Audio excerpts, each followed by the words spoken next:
My name is Jason Scott Oren. I think that democracy to me is about a kind of ideal of equality. It's an ideal of engagement and equal engagement, the idea that everyone has a stake and everyone has a say, and there's a kind of radical equality in that stake and in that say.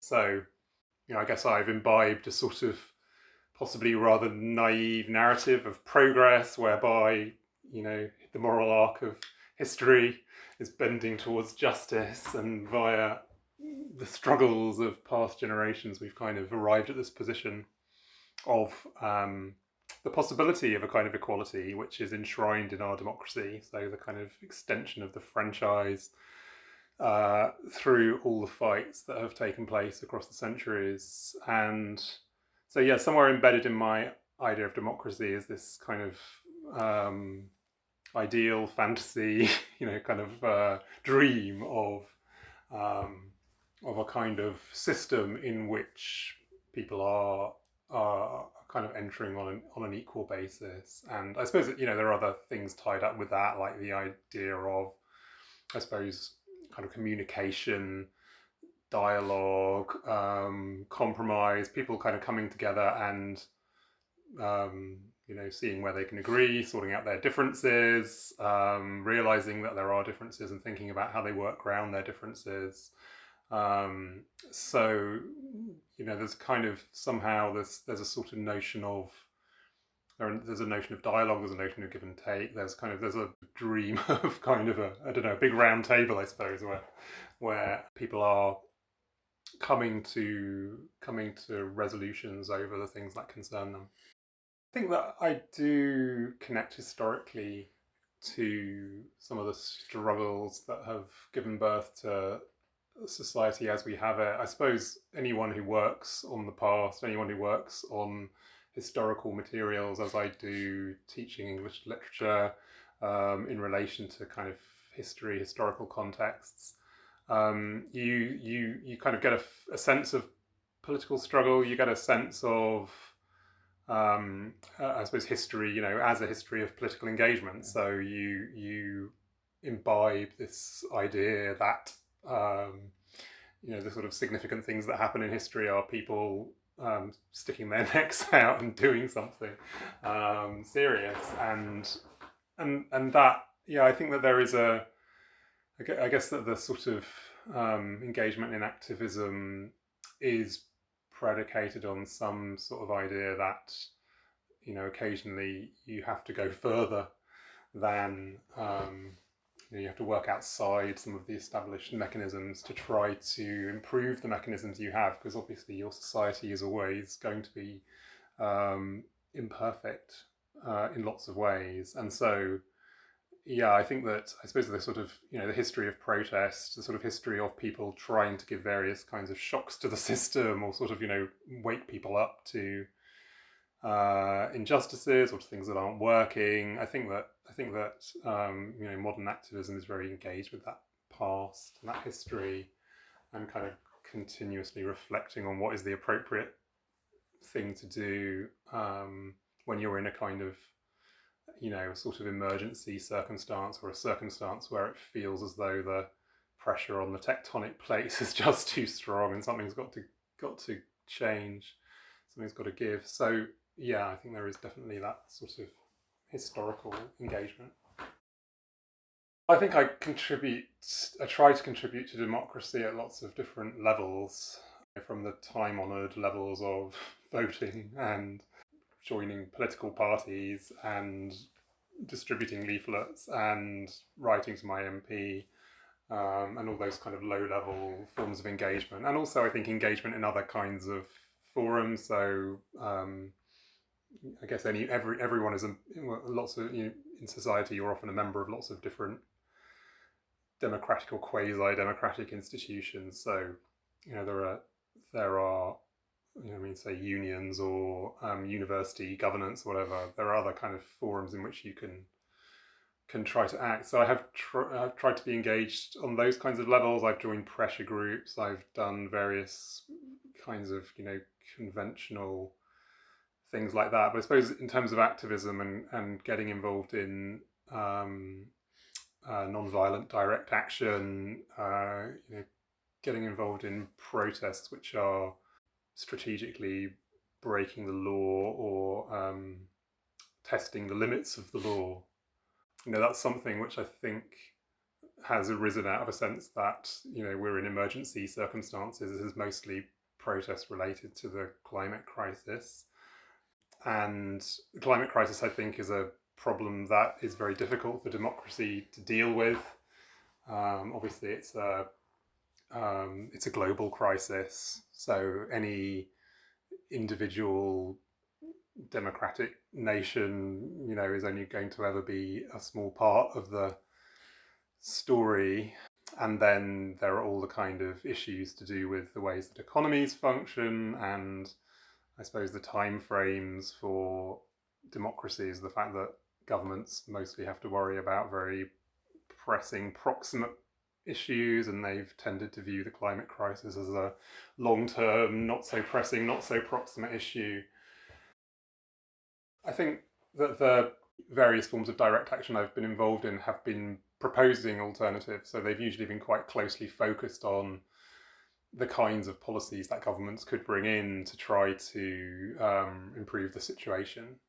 So, I guess the first one I got involved in was Extinction Rebellion in 2019, and that had a series of demands, which I think they had kind of boiled down to two-word injunctions to government to tell the truth and to act now, and so kind of asking for immediate action, asking for a kind of recognition of the scale of the problem, and asking for, I suppose, actually more participatory forms of democracy that would engage people far more in the formulation of policy, I suppose, with a sense that a lot of the issues that are raised by the climate crisis intersect with problems of democracy to do with the impact of vested interest, the impact of money, the impact of lobbyists, the impact of business and industry.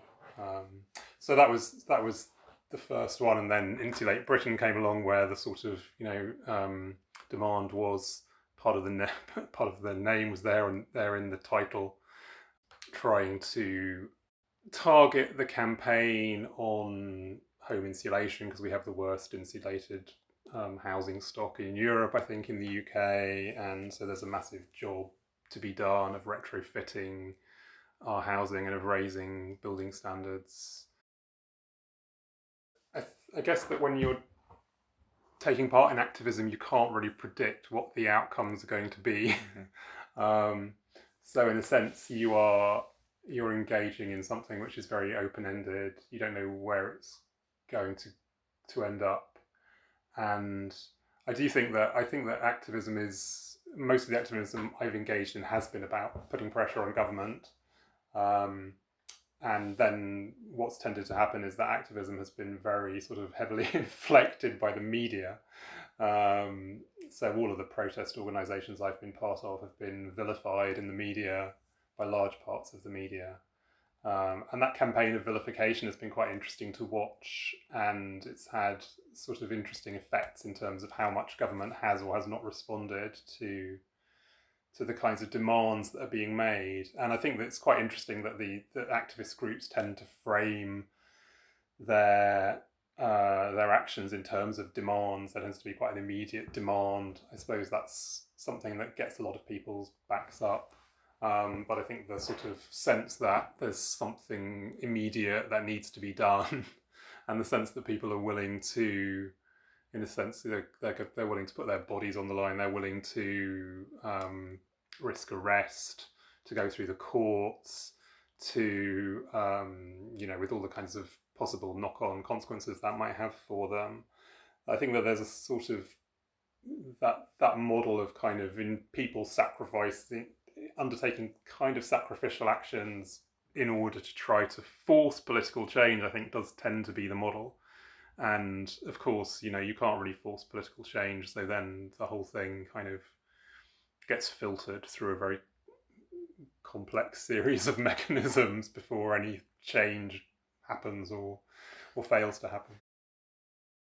I think that what happens with protest is that it gets co-opted or it doesn't get co-opted. So, it's very noticeable that that when you see right-wing protests, or when you see things like we've just seen in London with 100,000 people on the streets, or when farmers do protests, or when the Gilets jaunes in France do protests, they're sort of treated very leniently by the media, and they're kind of co-opted by the sort of powers that be in society, and they're given a sort of fair wind, if you like. And obviously a lot of the protests I've been part of have been much more oppositional as far as the powers that be, the establishment is concerned, and so they haven't been given a fair wind. So there's been a much more vexed process where,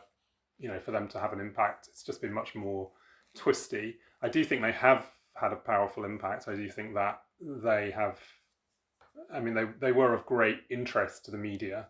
I think it was just interesting to see how much newspapers were full of, XR and Insulate Britain and Just Stop Oil, the number of column inches, the sort of recycling of photographs, those kinds of, there was a real media interest in those actions, because I guess they were like something happening. Something is clearly happening here, and we have to report it. But at the same time as we report it, we're also going to spin it.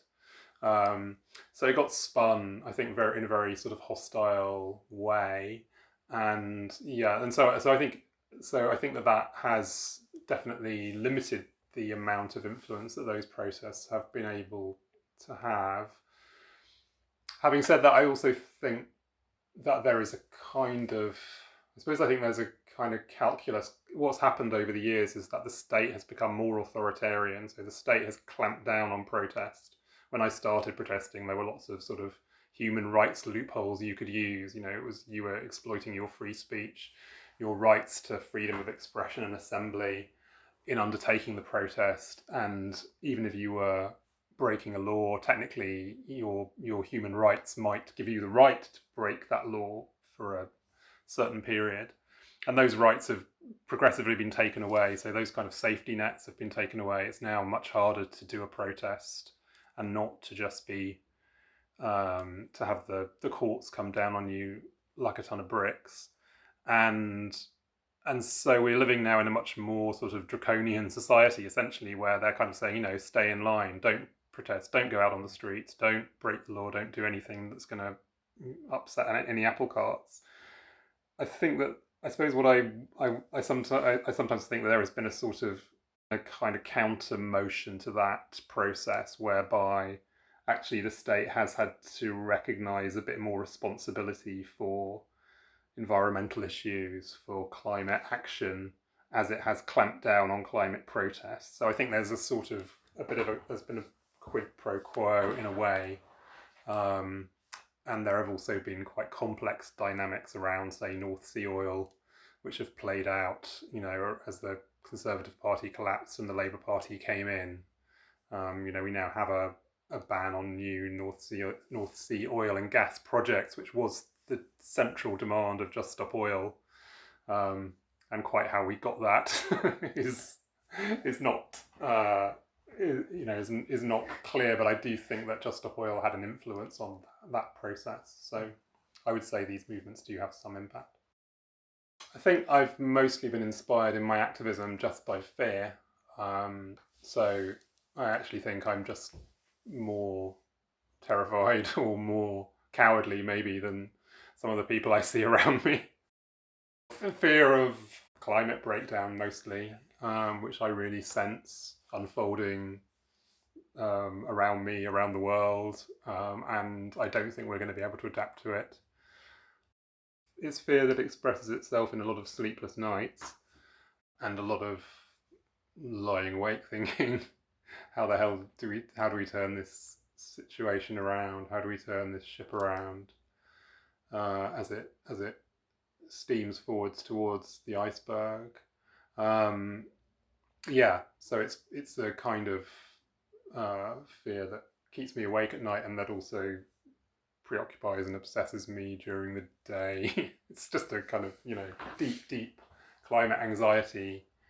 And the funny thing about being a protester, or sort of, turning to protest, when you have this deep climate anxiety, is partly that the protests actually require some degree of bravery to execute.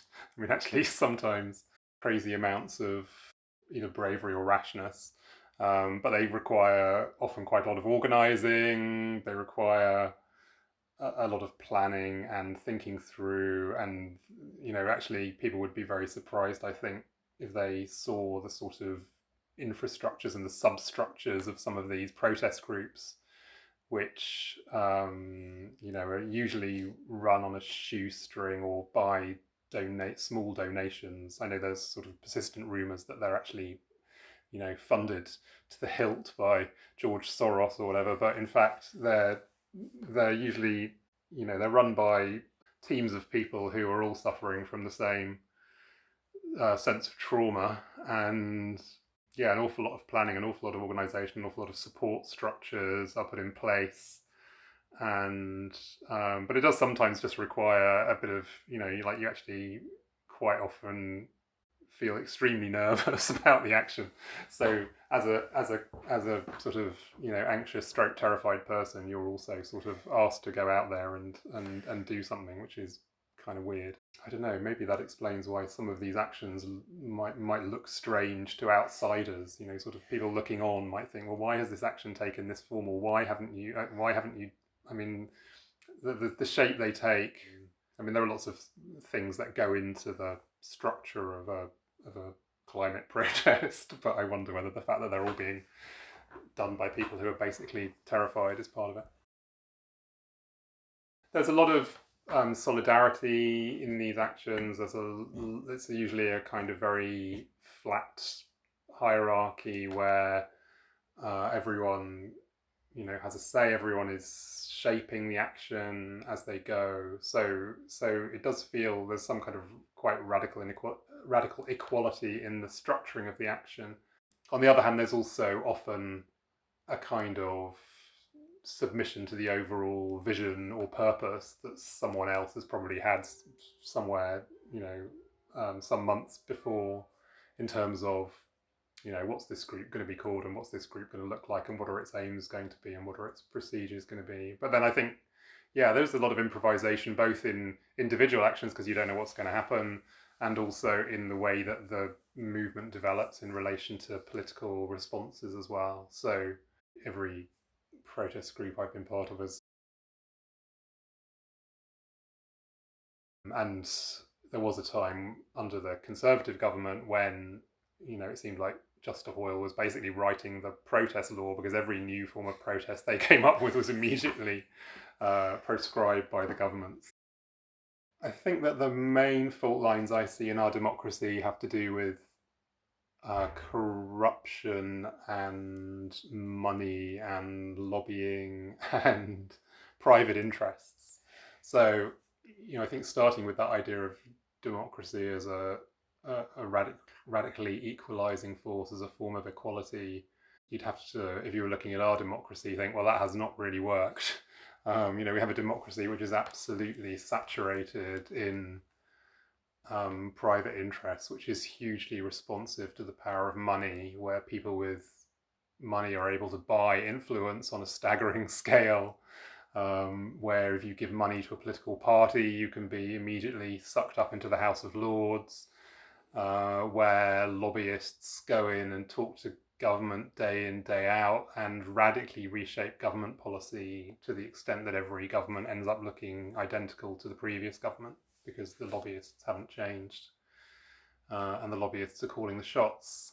So I think the main fault line I see is really that sort of behind the scenes, the lack of transparency, the flagrant, kind of abuses of accountability to the electorate, really, that, what begins as a system where, everyone is equal, everyone has an equal say, becomes a system where a few people have a vastly outsized say. And I guess that also, in my mind, goes for media as well. I think the media is a huge fault line in our democracy, and the fact that we have these huge media institutions that are owned by billionaires, bankrolled by billionaires, often offshore, living in other countries, and with no kind of accountability, with no, I mean, except I suppose maybe to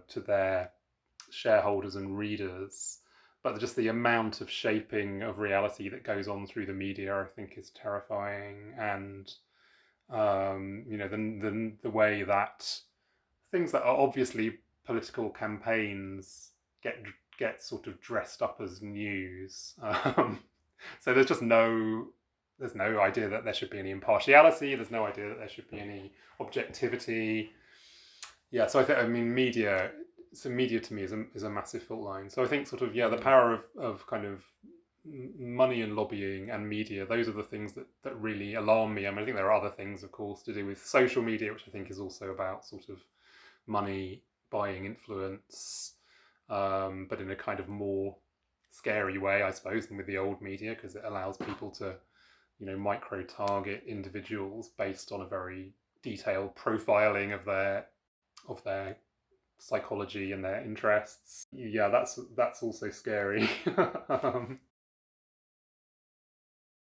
I do think it's important that for a healthy or a thriving democracy, one should be working towards or getting somewhere near to a more equal society. So it doesn't seem to me to be possible to have a democracy in a very unequal society. I find it very hard to fantasize about the ideal form of democracy, or to dream of an ideal form of democracy at this particular historical moment where it seems as though we're looking at some fairly bleak possibilities. So I think there's a good chance that a lot of our social structures are going to collapse over the next few decades. I think if they don't collapse, or while they're collapsing, we might be subjected to some real extremes of authoritarianism. What we're sort of seeing now in the way of of keeping society in line, I think might get much more intense over the next few decades.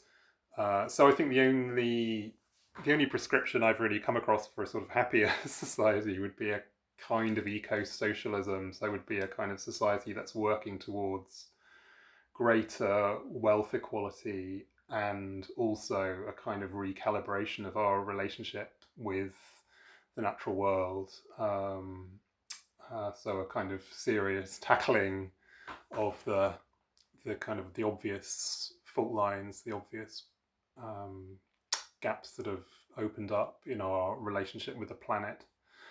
So I guess that if a government, if a society had a serious program for had a serious eco-socialist program, that would, to me, would begin to perhaps usher in the dream. I mean, it would have to be a far more participatory democracy. It would have to be far more open to a wide variety of voices. It would not be the current sort of first past the post, two-horse race version of democracy that we have at the moment, which just seems crazy to me, and increasingly dysfunctional.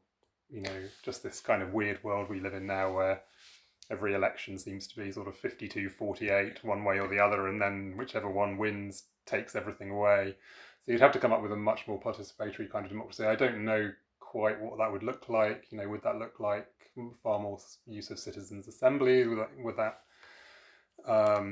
mean far more regular consultation of the electorate on matters of moment? Yeah, maybe. I mean, I'd be very happy to experiment with that. I guess it would mean proportional representation. It would mean much more realistic representation of the variety of things that were out there.